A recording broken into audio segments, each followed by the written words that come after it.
2019 NASCAR Whelen Euro Series gets underway with the NASCAR Grand Prix of Spain in Valencia on the 14th and 15th of April.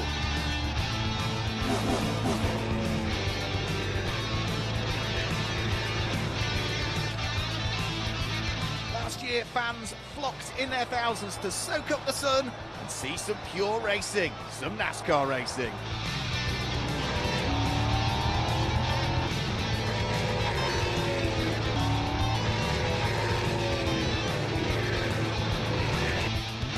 Who's going to claim the first wins of the year? Who is going to stand on the top of the podium?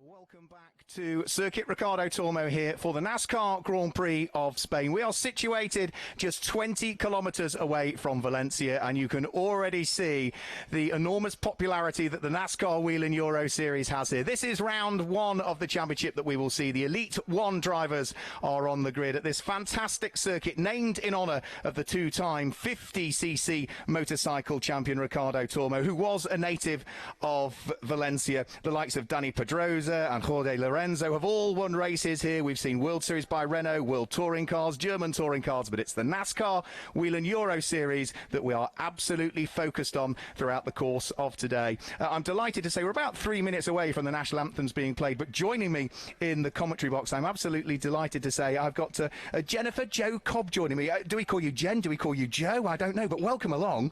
Thank you so much for having me here. I'm excited, and you can call me Jen. Okay, so you're excited to be here. You were here last year. We saw you make your debut in the NASCAR Whelen Euro Series just 12 months ago here. Yes, and it's a very, very nice track. I love this course. As you may know, I have very limited road course experience, so learning to turn right on a flat surface versus going left round and round on a really high bank surface was quite an adjustment, but I really enjoy this place. So not much experience this side of the Atlantic, but it would be wrong to say you've got anything other than lots of experience on the other side. 28 years in racing ovals on asphalt in the United States. I can't believe it's been 28 years because I'm only like 25, you know? And that's a real mixture of Busch, Nationwide, ARCA, Camping World, Xfinity, all of them. Yeah, and you know what? I really appreciate every racer out there because I envy the drivers that, have the world-class equipment, and I enjoy watching them battle up front, but I also have a heart for the drivers in the back because I've always had to really scrap and fight to be able to drive race cars. So it's a dream come true for me, and to race internationally in the NASCAR Whelen Euro Series just really, really tops it off. We're delighted, absolutely delighted to have you along, and several other Americans. There's yourself and Bobby Labonte last year, but this year we've got extra names there. Yeah, it's growing. Myatt Snyder I've had an opportunity to race with, and he's in our Elite 2 Series he's today. He's on pole for your race later. Wow, I did not know that. Yeah. We'll talk later about an incident with my team, and so I'm a little bit behind what's going on there. Yeah, I saw the car. Yeah, we'll talk about that later.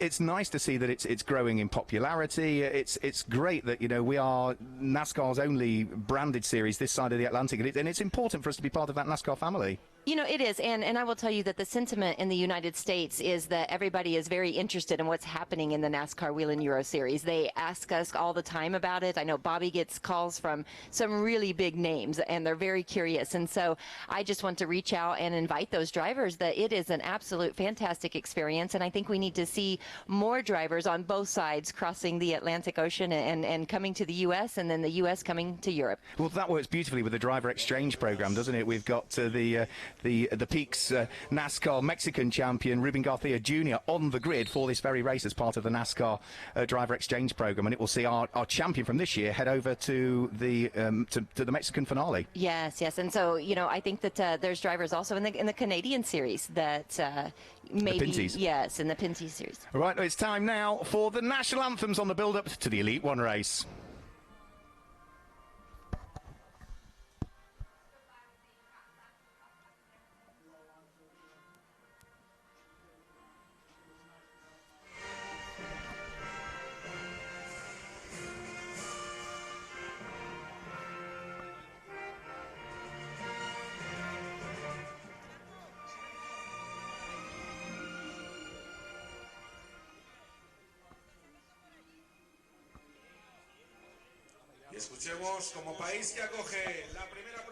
So after the American national anthem, of course, it will then be the Spanish national anthem on the build-up to our first Elite One race of the year.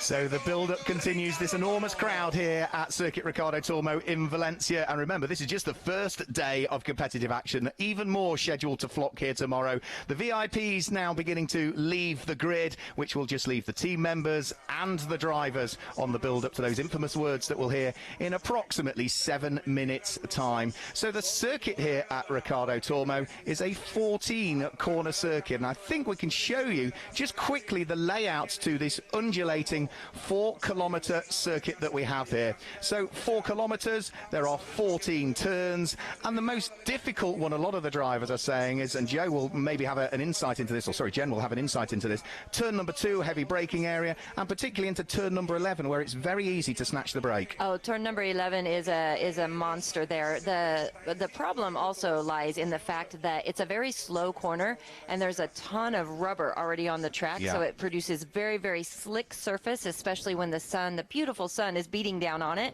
It's going to be an exciting turn today for sure. So 4 kilometres, 2.5 miles. The race winner last year in Elite One, first race of the season, was Alan Day. He also did the double actually here last year. He secured victory in the second of the 2 races. And the race distance for this year is 18 laps. That equates to about 72, almost 73 kilometres. Now, for this year, Joe, a few changes to the regulations mean that the cars run a different damper. They also run a different tyre as well. And for a lot of the drivers in these warm conditions, as we see the heat haze, it's trying to manage that process, get a good setup with the new damper and the new tyre, see you through to the end of the race. You know, the thing about this new General tyre is it's a softer compound. And so in the beginning, it's going to be really fast. And so what the teams were finding, they were allowed to practice on an old tyre in the open testing on day number 1. And the teams that did that and then switched to the new General tyre were picking up about 2 seconds of speed, which is huge on a course like this. And as we say, you know, we'll see what that happens to that as the race wears on as well. But we're delighted that General have now joined us as the tyre manufacturer. Let's just guide you through the grid then as the cars line up there. Sitting on the front row of the grid, on pole position was that car there, number 48, Ander Villarino, the most successful man in the NASCAR Whelen Euro Series, 3 times a champion and 20 wins under the belt of the Spaniard. Of course, it is his home NASCAR Grand Prix. Let's see what he can do from pole position. The outside of the front row of the grid, it's just towards the top right of your screens, car number 33, Luca Lasser, sitting there on the outside of the front row of the grid. Luca is a double former champion. It was before we became NASCAR affiliated, but back in 09 and 2010 was where Luca Lasser claimed his back-to-back championships. We could see the crowd on the build-up to this race, but if we look onto row number 2 now, the second row of the grid, on the inside of it, you can just see the yellow car there on the second row of the grid. That is the back-to-back champion, Alan Day, who claimed the championship last year, also having claimed it in 2017, and he's also not that far away from the overall number of race wins. Ander Villarino has 20, Alan Day has 17. Being pushed up through the grid a little late on display is Gianmarco Ercoli by the look of things. So what can Jimmy Jett do in this one? Jimmy Jett is a former Elite 2 champion. He's the only driver actually to have won a race in Elite 2 and in Elite 1 as well. So he made his little bit of history at Brands Hatch just last year. So we gave you the second row of the grid, the inside of it. We might just be able to catch a glimpse of the number 11 PK Car Sport Chevrolet Camaro of Stinis Longin. He is another former Elite 2 champion. You can't quite see his car from the camera angle that we were looking at there, but the number 11 Chevrolet Camaro sits on row number 2 of the grid. as the dancing girls prepare on the build-up to this race. The third row of the grid is another PK car sport car, number 24, Nicola Rocca, at the wheel of his Chevrolet Camaro. Nicola is a former pole sitter here, and alongside him is number 90, Alex Sedgwick for Brax Racing. Apologies, we can't give you a graphic for the grid. A few technical issues with our graphics, which we are working on, and we will try and bring you some graphics as the race wears on. So, Jen, you've got your race to look forward to a little bit later on, but I did notice when I was sort of wandering down into your garage to make sure that you were up here in time, there was lots of work going on the number 10. Yeah, and you know, it's going to be iffy if we actually get the number 10 out today, so hopefully we'll be able to get it out tomorrow. It's a very unfortunate incident with the Elite 1 driver yesterday, and just, you know, wasn't able to manage the car and the you know, the situation, and so he hit the wall, and a near total loss, but the team will work really hard and we'll try to get it back together and safe to be able to race tomorrow. Yeah, I saw it. It was sort of one of those, it was at a fast corner as well, wasn't it, where it sort of went in backwards and frontwards and didn't do the car a great deal of good at all. Yeah, I believe it was approximately turn 12. Turn 12, yeah. Yeah, and so you know, he had some traffic around him as well, probably some pressure, and he was just trying to get up to speed, and again, just very unfortunate for the team and the driver.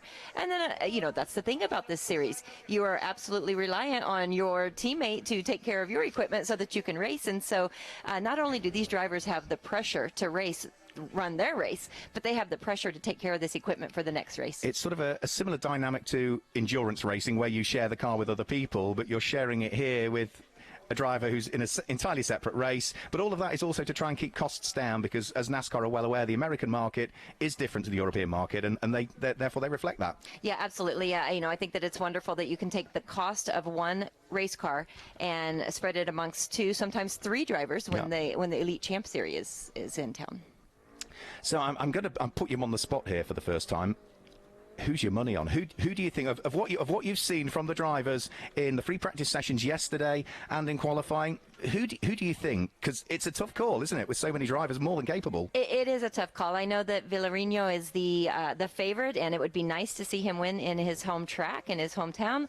But Alan Day, I just have so much respect for him. I think he's one of the smartest racers worldwide. I've raced against him in the NASCAR Gander Outdoors Truck Series before. I know he has NASCAR Monster Energy Cup experience, and I just think that experience that he has, he's a very smart race car driver. Well, back-to-back wins here last year. They weren't his first wins, because he also won race 2 here at Valencia in 2016. As for Ander Villarino, who sits there on pole position, the 3-times champion, the returning driver, he scored victory in 2014 and 2015 as well. So you can see the grid has now emptied. The drivers are in their cars. The mechanics are stood alongside with the slave batteries. And I now believe we are literally a matter of a few seconds away from those infamous words.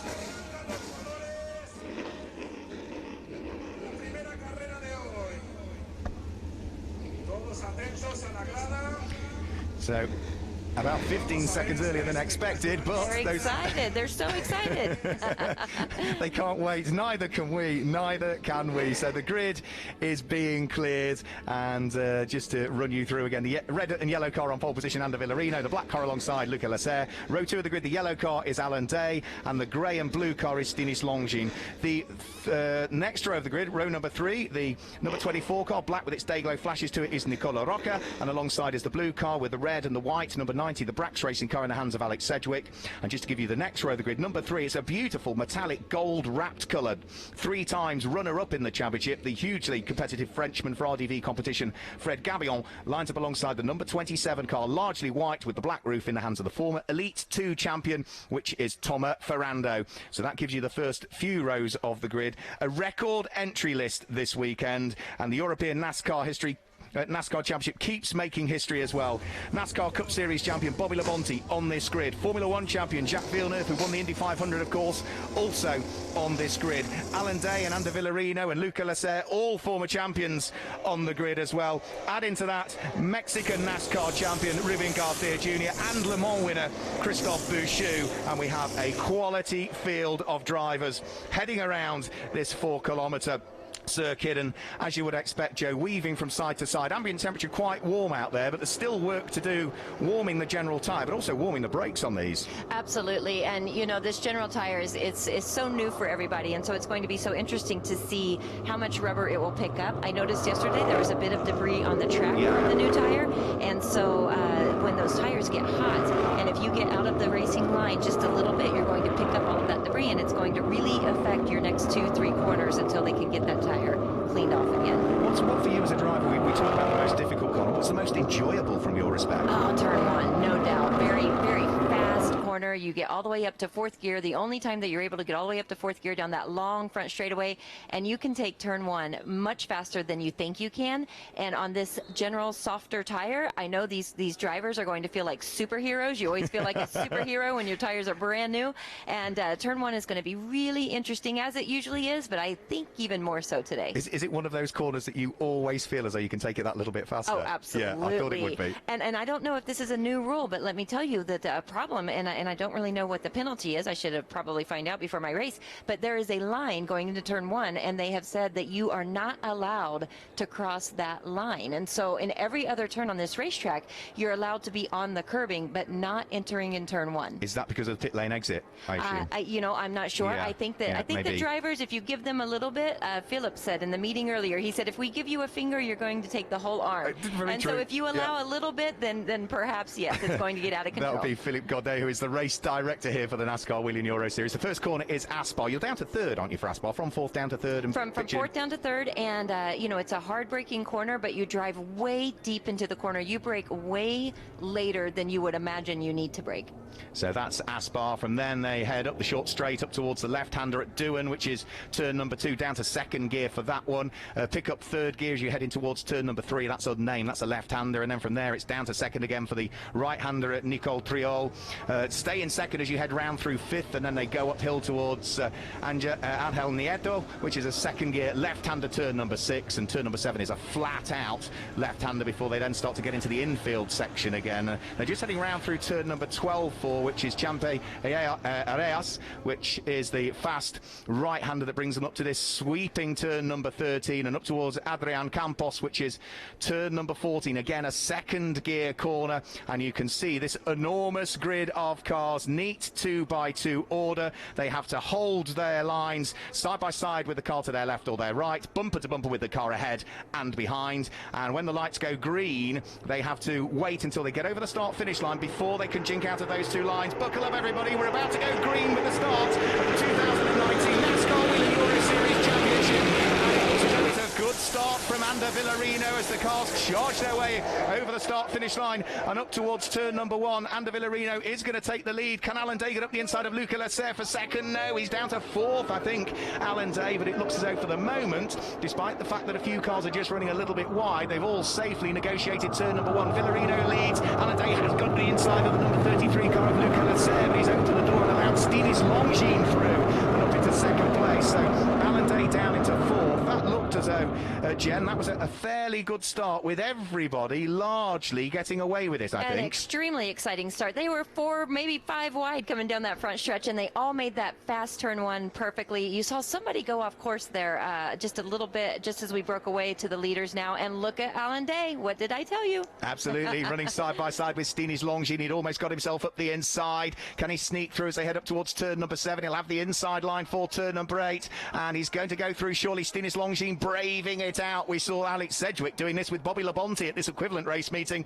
last year. They're side by side through 8, not quite side by side, back to being nose to tail round through turn number 9 and up towards a difficult turn number 10 and turn number 11. But Alan Day has made it stick. The Cal Racing number 54 car in the hands of the champion is there in second place. Number 11 for PK Carsport, the Chevrolet Camaro of Stinis Longines, is there in third place. Luca Leclerc at the wheel of the Mitsubishi Motors black number 33 car sitting there in fourth place. But all of that squabbling has just allowed the pole sitter Ander Villarino to pull away a bit. Absolutely. You know, Ander Villarino, that's what he wants to see. He wants to look in his rearview mirror and see Alan Day and Lucas Leclerc battling side by side so that he can just check out. And he's got such an advantage right now because those two took so long to get sorted out.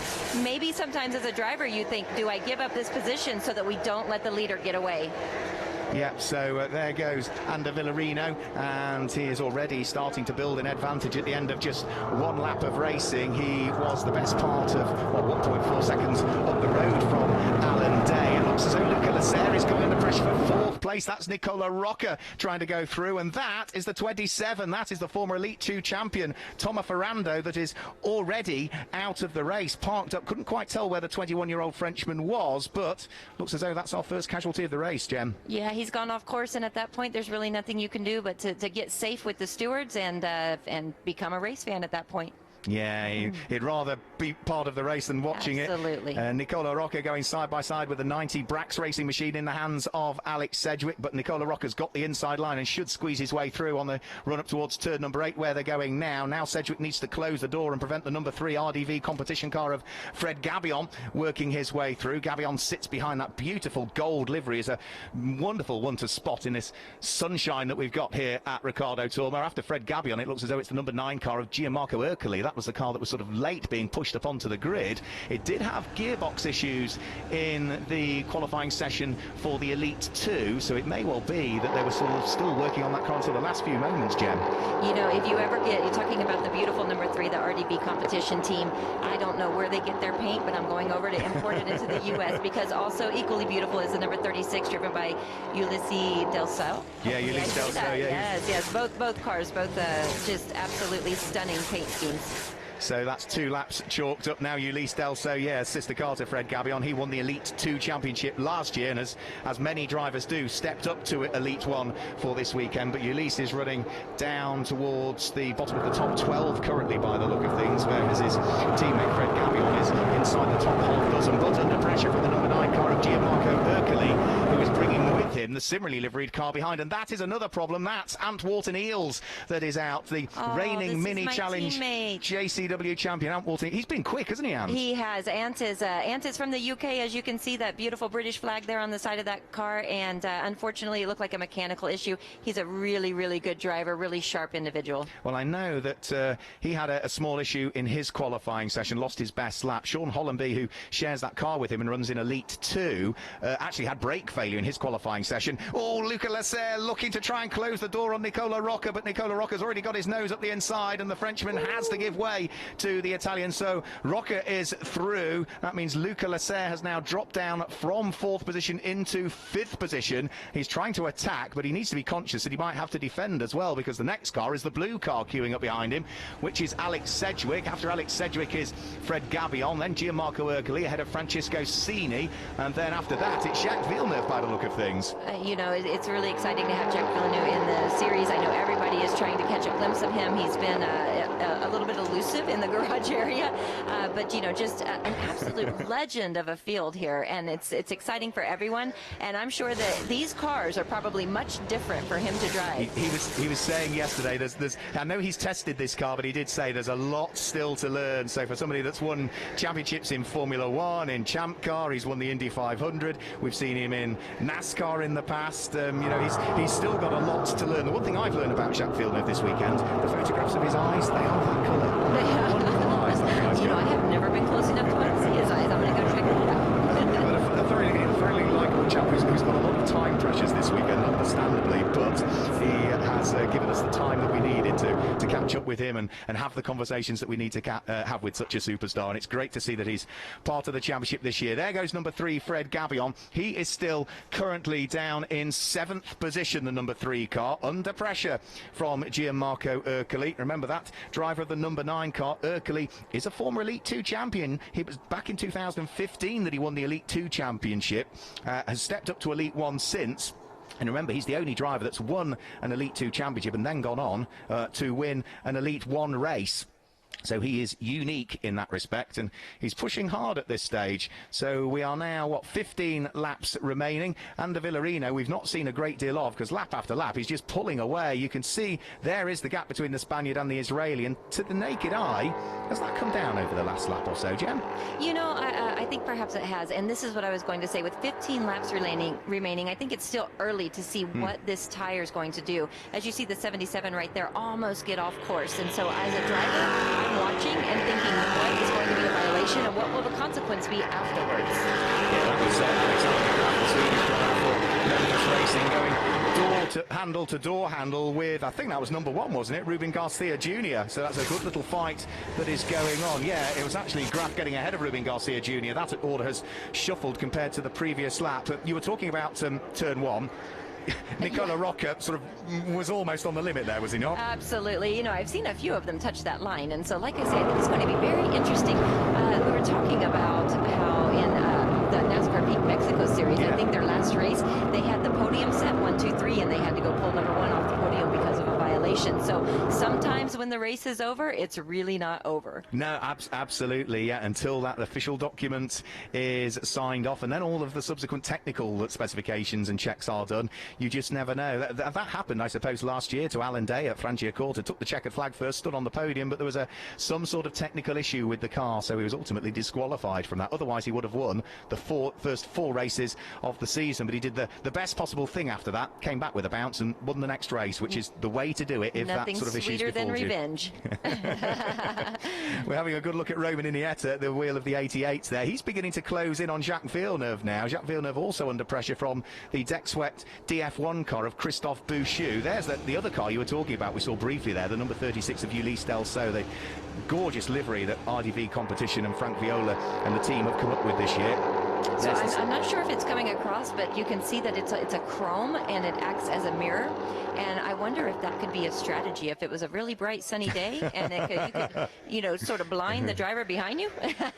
Well, RDV Competition and Frank Viola, they will take any small advantage they can have that's within the rules. Cars heading for the pit lane. So that must be drive-through penalties. Well, it's either drive-through penalties or, it's going to be interesting to see at what point some of the cars get lapped. There is a rule now that when the cars get lapped on a caution, then they're going to have to come down pit lane and then rejoin the field at the end of pit lane. So obviously that's not the case at this moment, but we talked about those penalties and how they're going to bite some folks. Absolutely. Look at the squabble that's going on. Number 32, Formula 1 champion Jacques Villeneuve from 1997, fighting away with Formula Le Mans winner. It was drive-through penalties. Roman Iniesta, the number 88, the Racing Engineering Ford Mustang drive-through penalty, and the other car for the drive-through penalty is the Speedhouse 64 Chevy in the hands of the Spaniard Salvador Tinio Arroyo, also having a drive-through. So there we go. Have a look. Yeah, Formula 1 champion squabbling away with Le Mans winner. How's that for quality in the field this weekend? But absolutely.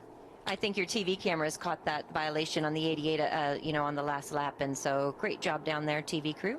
Yeah, great job by the race directors as well, that are continually just monitoring this all of the time. I believe that was a penalty as well. So what they say is one of your tires must be in contact with the red and white striped curb at all times. If all 4 tires get into the green area, then that is going to result in a penalty. Yeah, we'll wait and see. Of course, whilst the camera's picking up on some things, the race director has the ultimate decision, so he will be the man that will decide whether violations are to be issued or not. There is, though, a man who for the moment is driving beautifully well, Ander Villarino, still in the lead of the race. The gap has been coming down over the course of the last few laps. Through goes Villarino over the start-finish line. Alan Day in second place, bringing the gap down, but also under pressure for second position, because tucked up right behind him is number 11, Stinis Longin. Let's see what Stinis can do. He's quick out of turn number 1, up towards turn number 2. Yeah, has he made it through? Not quite sure he had enough momentum. He did, yeah, on the brakes. He's made it through. Right in battle right here. He's got across the front of him as well, so job done from Stinis Longin, who we saw in the top 5 on a few occasions last year, Stinis Longin. But I don't think we particularly saw a great deal of him on the podium, and certainly not on the second step of the podium, so he's having a good run at the moment, but there's still 12 laps to go, Jen, and as we know, making sure you've got the balance of the car and don't overwork the tyres in the early stages is something everybody needs to consider this weekend. Absolutely. Anytime that you introduce a new tyre to the series, it's all about learning. And some people might complain because it's just different, but I think that it makes it very interesting. It brings a whole nother element that, anybody can drive fast on a new tyre, but who can drive fast on a tyre that gets a little bit worn? That's a true driver and someone that deserves to be a true champion. Yeah, I won't say it, but I was talking to a driver over the course of the lunch break who was towards the back of the grid for the Elite 2 race, because purely he knew he wasn't going to get through to Super Pole. He didn't want to be in the middle of the pack and just wants to see how everybody maybe overuses their tyres earlier on, and the race will come back to him. So different strategies for different drivers this weekend for sure.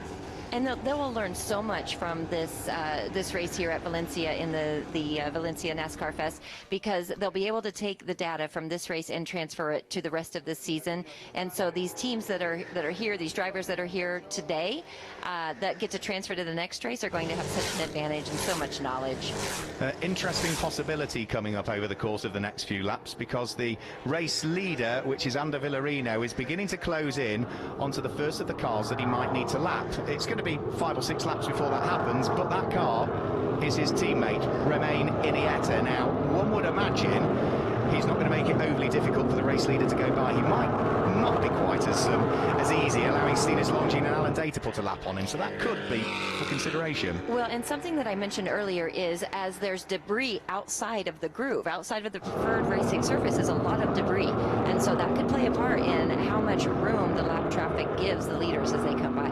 Yeah, so if Ander Villarino doesn't have to move off his racing line, but maybe second and third do, yeah, as you said, they'll get that pickup, they'll get that debris, and it might take a few corners to polish that off, and in the meantime, Villarino's another half a second up the road potentially. There's number 7, that is Martin Dubek, the Czech driver. Remember, we do have Most in the Czech Republic on the calendar for this year, a circuit we've not visited before. He's busy squabbling away. There's Fred Gabion. Now, he made a mistake there, didn't he? Heading in towards turn number 8, and big sideways moment. Really good save right there.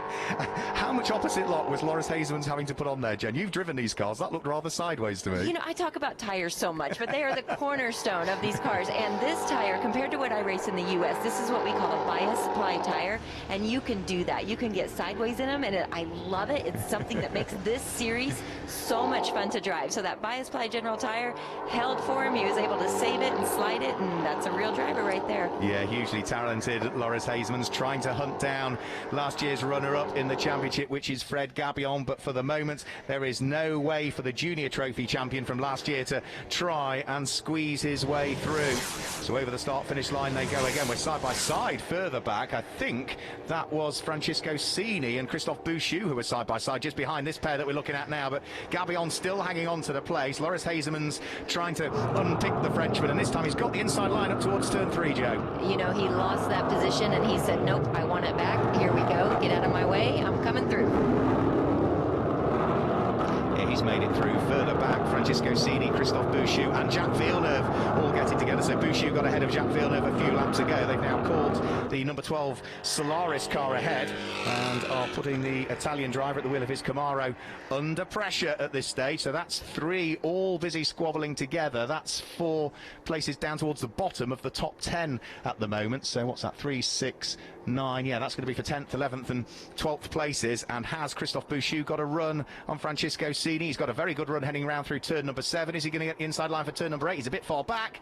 Oh, there's contact between the pair of them. That unsettles the rear end of Cini, and that little bit of contact has just for the moment seen Bouchou still stay behind. But yes, they say rubbing is racing, Jen, and that was rubbing. Not here. Not in the NASCAR Whelen Euro Series. I was in the first turn of my first race. I was in with Philip, the race director, and you really cannot do that here. So I'm sure that will be under review, and they'll probably each of these cars, as you know, have a GoPro system in them, and the officials are able to use that after the race if they have a question. It was just the lightest of touches, because there's no damage to the front of Christophe Bouchou cars or the rear of Cini's. He's having another go though, and this time it's up towards turn number 14, which is Adrian Campos. He has safely made it through this time and is going to head over the start finish line ahead, but of course he's now punching a hole in the air for Cini, for Jacques Villeneuve, and for, I think it's Alexander Graf that's just managed to catch up with the tail end of those. I think some of the slipping and the sliding and the contact that we're seeing is some of that tire wear that we talked about. So this general tire is just going to bring a lot more excitement, I believe, as the race wears down. The cars are a little bit spread out, but also you're starting to see more action from each individual car. I totally agree. Already I think I've seen cars moving around a lot more than I have in the past. Well, remember, Villarino had that advantage. Yeah, it's gone, hasn't it? It's absolutely evaporated. Pushing hard maybe in the early stages might now mean that he's not quite got as good a set of tyres or a car at this stage of the race where the setup is working quite as well, because Stinis Longines now has fully caught him up and has brought with him Alan Day, who he took second place away from a few laps ago. They're just heading around through turn number 9 up towards turn number 10 and then onto the brakes for the difficult turn number 11, but it's still the Spaniard from the Belgian, from the Israeli, It's a Ford from then the Chevy and then the Cal Racing yellow car that sits behind at this stage. You can see they've opened up quite a gap between themselves and the fourth place car, Nicola Rocca. And Nicola Rocca is starting to pull away really from Luca Lasser, the double champion, sitting down in fifth currently. So on to the brakes, another lap about to be chalked up. 9 laps remaining, shortly about to be 8 laps remaining, and there is the teammate Roman Iniesta just up the road, and he might come into play. Ander Villarino is catching him, and he can't now afford to be compromised, can he, by his teammate, if indeed he catches him to try and get past. Not at all. As you see that drag race down the front straightaway as they all head into turn one, Villarino really has an advantage there. He really was able to pull away. Was that a violation? Well, they were on the very edge. That's all I'm going to say. There we go. It's up to the race. It's not our place to I point have that to sit out. on the Sorry, fence. guys. It's up to the Sorry. race director. Yeah, that was pushing the margins, is all I'm going to say. No more than that. So. You know, and that's another thing is, you know, as the tire wears on, as you cannot control that. It's not like he's doing that on purpose. No. It's not like he's steering over there on purpose. He's probably driving the same amount of pressure that he drove every other lap, but the car needs to be adjusted to. Yeah, just that sort of general degradation, because you're pushing as hard as you feel you can at that stage of the race. And it looks as though first to second, the gap is similar, back from second to third at this stage, so equidistantly spread are Villarino, Stinus Longines and Alan Day. But Villarino, again, maybe didn't quite get the line as neat and tidy as he wanted through turn number 8, put himself a little bit under pressure. At the moment, Nicola Rocca is 5 seconds adrift of this little trio, and now that the race is wearing on, they may well be holding each other up, Jen, and that could bring Nicola Rocca, he's got 5 seconds to make up, but it could bring him into the mix. Yeah, absolutely. I mean, I think we're going to see the field get tighter and tighter as the race wears on because of this tire wear, and you're going to see, you know, Villarino is just trying not to make any mistakes whatsoever. Just drive his line, stay looking forward, don't worry about what's behind you, and just it should just be him and the racetrack right now, because it's one thing to be fast enough to catch the leader, it's a whole nother thing to pass the leader. I've always found when I've done a very small amount of racing in the past, particularly karts, it's much easier to chase, isn't it, than be chased? Absolutely, absolutely. You know, I myself have tried, you know, to maybe try to intimidate the car or the truck in front of me into making a mistake. We were talking about Nicola Rocca catching up the cars ahead. Well, for the moment, that's not going to happen, because he's not even in 4th place anymore. Luca Lasser, number 33, the Mission Motors car in hands of the Frenchman, has now moved up into 4th position, and Nicola Rocca is down into 5th place. But Stinus Longines is looking racy. That small snatched break there as they went round through, I think that was turn number 4, was it, that time through? So they're now round through turn number 5 and up the hill, up towards Angel Nieto. I believe the 11 of Longines is much faster than the 48 at this point. You can see him pull up to the bumper of the 48, but just unable to complete the pass yet. But every lap he is trying to figure it out. He knows which corners are his strengths. He knows which corners are the strengths of Villarino, and you can bet that right now he's learning and watching and figuring out when to make that optimum pass for the lead. So is there a particular corner here that's the easiest one to pass at Valencia from a driver's perspective? Well, if you can get the speed off of turn number 14 and you know, race down into turn 1 and get underneath somebody, that's probably the easiest place to pass. But it's not so easy if the cars are all set up so similar, so equal, and you just can't get that extra oomph of speed. So just hitting those shifting points just right, trying to get a good run off of 14 will be the person who's fastest off of turn 14 will be fastest going into turn 1. The difficulty is for Stinus Longines, if he attacks and it doesn't quite happen for him, then he opens the door to the possibility of Alan Day sneaking his way through. They're to change the position as well. That's the Memphis Racing Chevy, number 77, in the hands of the Swedish driver, Alexander Graf. He has now gone through and ahead of Francisco Cini. Francisco Cini is being attacked by Jacques Villeneuve, who is up the inside, and a great move made the gap his own there, snuck his way through, and there was just no way that Cini could afford to or risk turning him. Absolutely. Oh, we're seeing the 11 try to make his move here.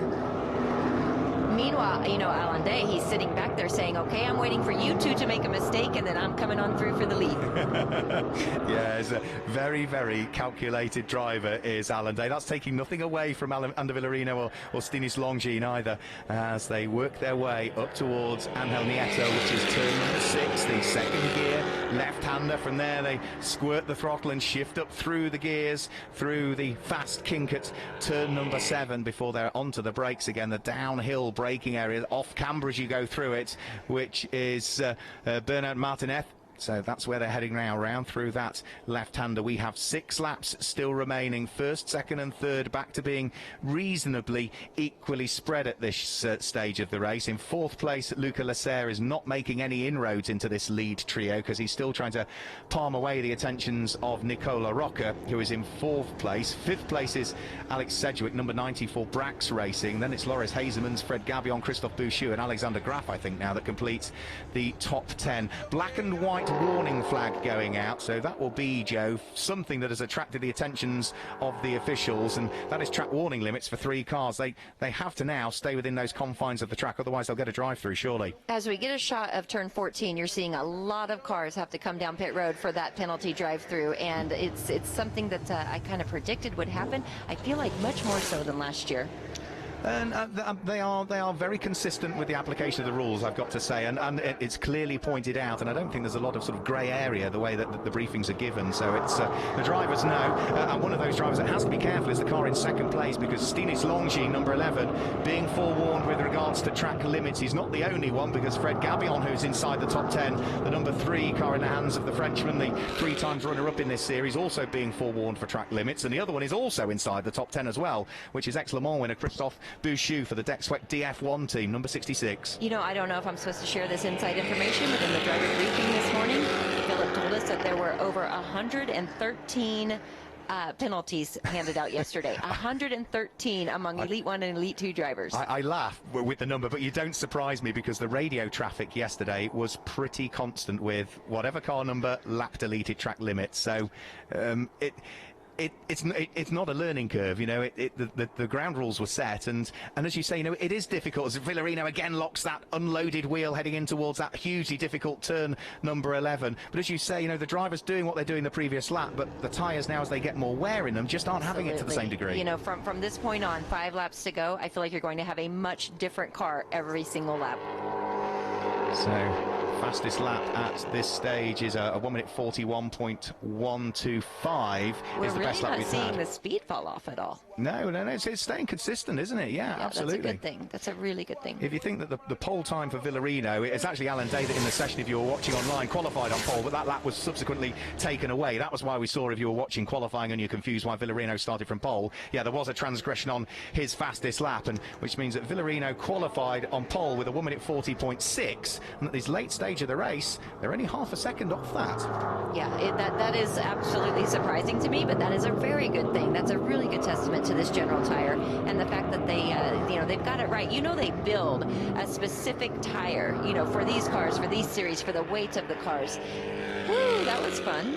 That was Stinis Longy. Yeah, to say that he got the apex there was an understatement. He sort of bounced off the sausage curb on the inside, of which probably the one corner you wouldn't want to do that is turn number 12. I went for a jog around the circuit yesterday, and at turn number 12, the sausage curb, that is when I saw there was no rubber on that sausage curb at all. You know, whenever you bounce off the curb like that and you slide sideways, you think, boy, that was fun, but that sure wasn't fast. We'll try not to do that again. It's not the quickest. The tyres don't like it, particularly the sidewalls. The suspension doesn't like it either, does it? No, absolutely. It's kind of rough on the car, but I will say these NASCAR Whelen Euro Series race cars are built very tough. They can withstand a lot of abuse from these drivers. And on occasions... Myself being one of them, giving the abuse.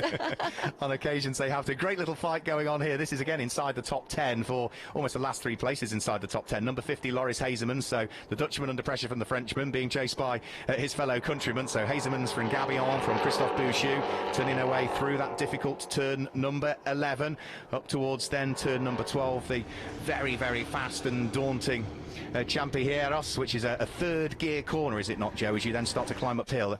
Yes, absolutely. So you transition from from 2nd to 3rd gear, and then it's a really hard braking left turn right down to 2nd gear on turn 8. More track limits going out now. Car number 48 being forewarned with regards to track limits. That is the race leader, Ander Villarino, so he's got to be careful now.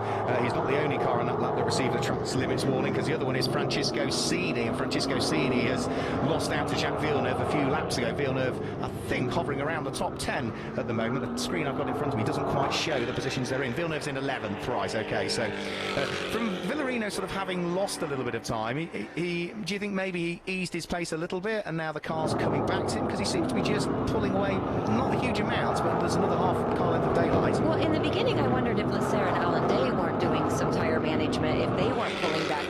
really come on strong for the last couple of laps. But I don't know, you know, Villarino, he really managed that challenge very, very well and stayed cool and just hit his marks and did what he needed to do, and now he's getting the reward for that. So perhaps he will be able to hold on to it. And has there been any other race leader this entire race? No, Ander Villarino has led every single lap. You're absolutely right, and could be closing in on his 21st win in the NASCAR Whelen Euro Series, and that would also make it, how many is that going to be? 5 wins here at Ricardo Tormo as well for Ander Villarino potentially, but there's still 3 laps to go at this stage. Fred Gabion has got his hands very full indeed, trying to keep at bay car number 66, which is Christophe Bouchou. Gabion sitting there in 8th position. Christophe Bouchou there in 9th place. Completing the top 10 is Alexander Graf, who is just that little bit further away. So over the start-finish line they come. 2 laps to go, Joe, and for the moment, Villarino seems to have everything under control. Absolutely. I'm very impressed with the way he's managed this, but as you said, as his home track and all of the race wins that he has, just a very commanding performance by him today. So I just called you Joe again, Jen, I should say. You've done it the whole time, and that's okay. I'm not offended. That's, you know, I was named after my dad. I was supposed to be a boy. He's Joe. I'm Jennifer Joe. It's okay. No offense to Nobody noticed. Oh, you noticed. My dad's just living vicariously through me. That's all. Sliding a little bit wide there was Ander Villarino as he tries to push on as hard as he can, and he really needs to still, because there's still not a great deal of gap between himself and Stinis Longin. It was about 0.9 of a second. There's that super battle for 8th and 9th place still raging between the 2 fellow countrymen. Again, that snatched break, that difficult corner that we've heard about, turn number 11, and you can only do that so many times. I suppose once you've done it once, the tyre always tries to sort of rotate to the same point again. Yeah, but like I say, you know, the tires, the cars are able to take so much abuse, and you're seeing it, and they're really not losing position, they're not losing momentum, so it's really nice. It's a very fun car to drive, and that's one of the reasons. It's very forgiving.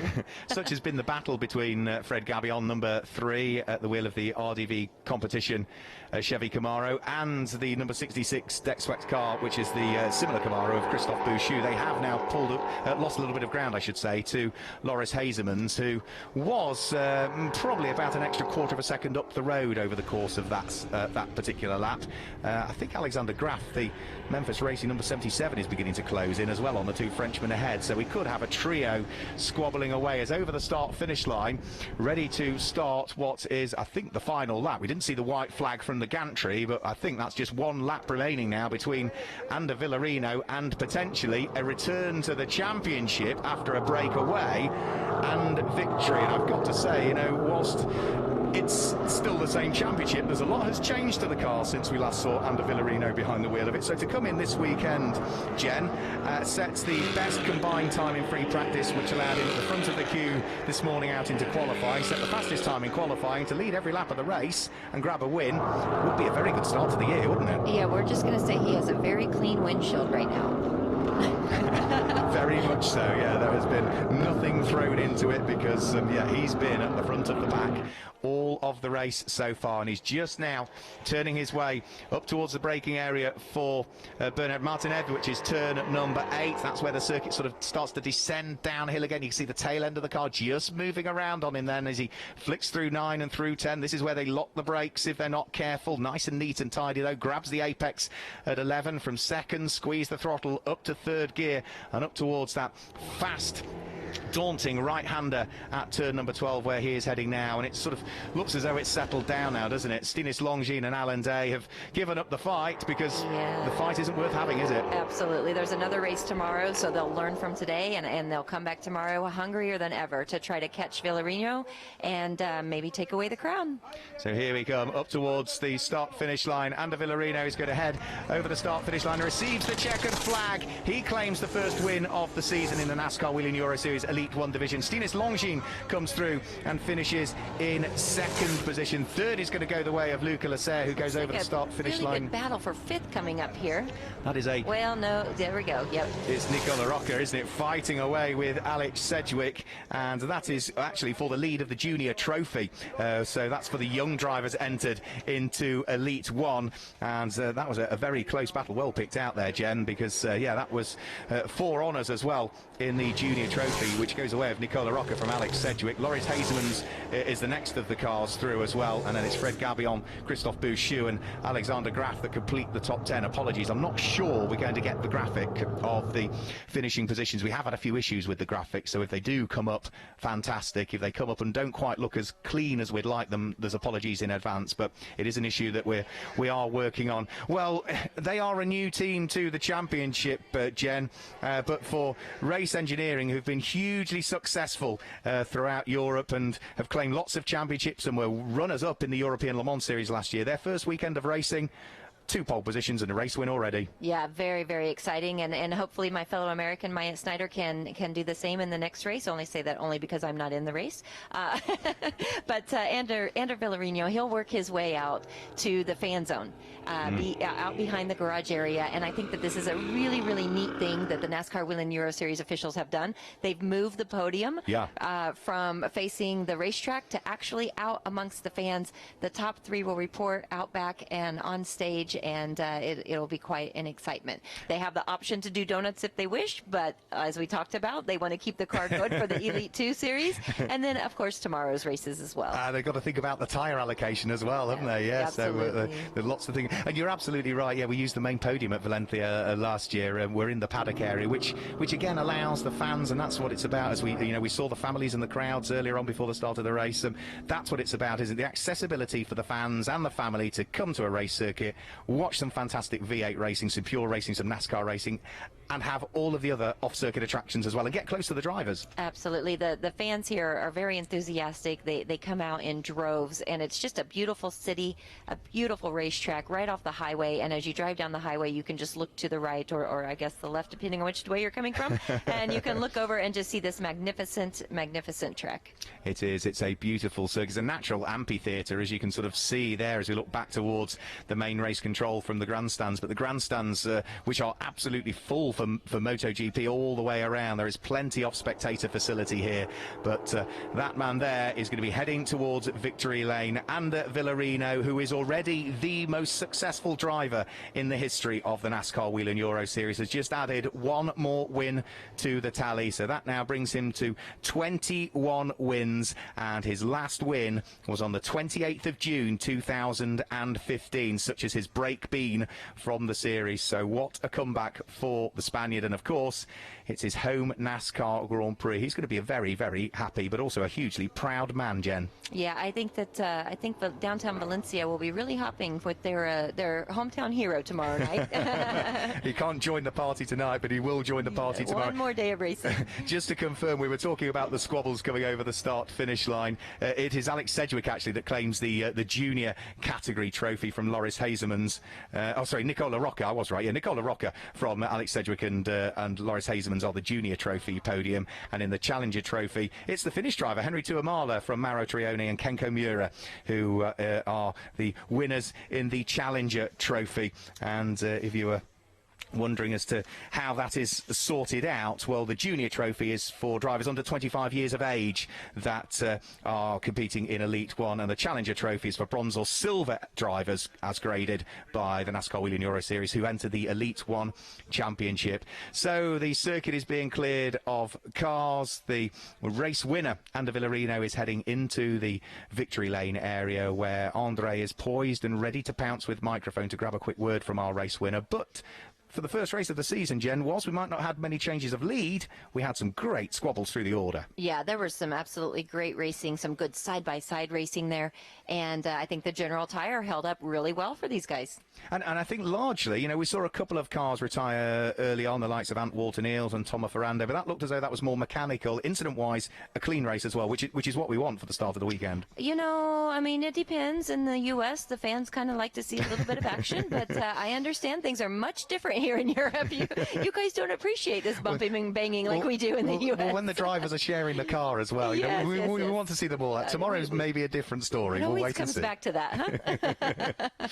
So somebody didn't tell my teammate that yesterday, and unfortunately... I know. I'm so sorry to hear that you won't be out in the race later on. But as you said earlier on, that's fixable. Racing Total working on the car. You should be out tomorrow. Yeah, we hope so. So, if you missed it, a teammate came in the Elite 1 division yesterday. yesterday and had an unfortunate incident and crashed the number 10 Chevrolet, and so it's still not repaired. It was quite a big damage, and so hopefully we will be back tomorrow. And a big thanks to the NASCAR Whelen Euro Series for having me here, and Team Racing Total. And can I just say thank you for joining in the commentary box. It's been great fun. It's been great fun. So there, and we wish you all the best, because you're obviously after this race you're going back to the States and concentrating on your efforts over there. Yes, our season really ramps up in the next 3 races: Dover, Kansas, and Charlotte, and then I'm hoping to come back for the NASCAR Whelen Euro Series later this summer. Oh well, let's hope that we can see you back there. Thanks for joining us, Jennifer Jo Cobb. Jen, we can see there Ander Villarino out of the car receiving the congratulations of his team, and then as and when he takes the crash helmet off, and of course the hands device, which is mandatory now in motorsport, then we can grab a quick word with what is going to be an absolutely ecstatic Spaniard who claimed a lights to flag victory. And if you look at what Alan Day did last year here, claiming 2 wins, such has been the pace that he set as well, because the fastest lap that's set in today's race will dictate who starts on pole for tomorrow as well. And looking through the best laps that each driver set, I think not only was it a race win for Ander Villarino, it was also the fastest lap of the race, which means that he's going to be starting tomorrow's race from pole position as well. Stinis Longines up to shake the hand of Ander Villarino. We can see that Bert Longines has already done that, which is Stinis' father. And nice to see sort of the friendly atmosphere that we have in the NASCAR Whelen Euro Series. On goes the winner's hat for Ander Villarino. Andre is almost ready there by the look of things, with the post-race interview, to grab a quick word with our race winner. There will be more reaction as well, so we won't do it on the live stream. We will grab the interview and then sign off from there, because we will be back for the Elite 2 race later on. But there will be more interaction with our drivers and our category winners on the social media, so whether it be Facebook, whether it be Twitter, whether it be Instagram as well, do watch out for those small sort of 60 to 90 second interviews that we do here. So the crowds have enjoyed their first NASCAR race. They've got another one to look forward to. You can see the glorious weather that we're having here, light breeze with the flags. The car park's rammed, absolutely rammed, and main race day is tomorrow as well, with all of the supporting package that we've got here on circuit and off circuit as well. But the happiest man, the broadest smile, is going to go the way of the returning champion, Ander Villarino, who is ready to grab a quick word down there in victory lane with Andre.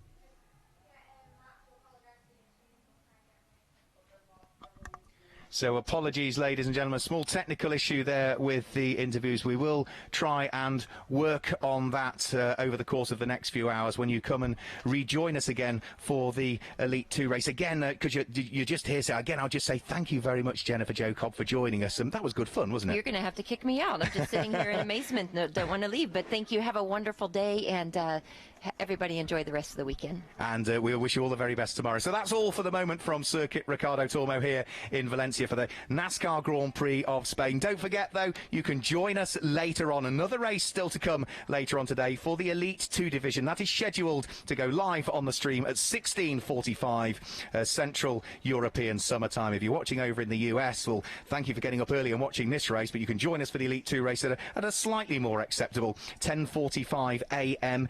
Eastern Time as well. So from Jennifer Jo Cobb, from myself, Mark Werrell, thank you for joining us at Ricardo Tormo in Valencia. We'll see you later on today. Goodbye. Good morning and welcome to Autodromo di Franciacorta. Welcome to Circuit... Sorry, I called you Jeff. Round.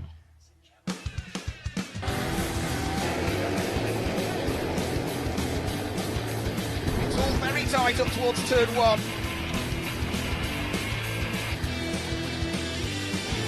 Oh, it's close and there's contact. They're side by side.